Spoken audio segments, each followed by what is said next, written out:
How to turn on or off timer on Snapchat. Hi everyone, this is Rose from Create, Login and Delete. Without further ado, let's dive right into the video.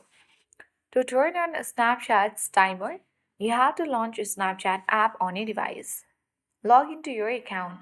At right of the camera section, you will see different kinds of icons. You simply need to select the downward facing arrow and this will expand where you can see the timer option. Simply you need to tap timer and the timer has already been turned on. You can easily tap on the timer again and you can set the video timer.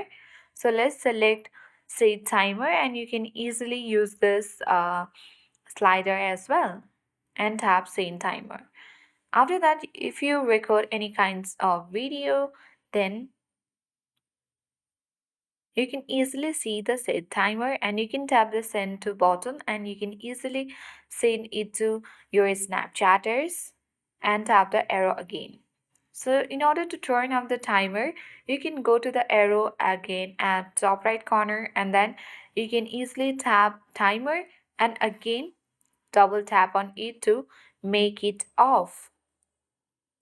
So you can see that we have successfully turned off the timer. So I hope this video helped you. If you are new to our channel, hit the like button and subscribe. Thanks for watching and see you in the next video.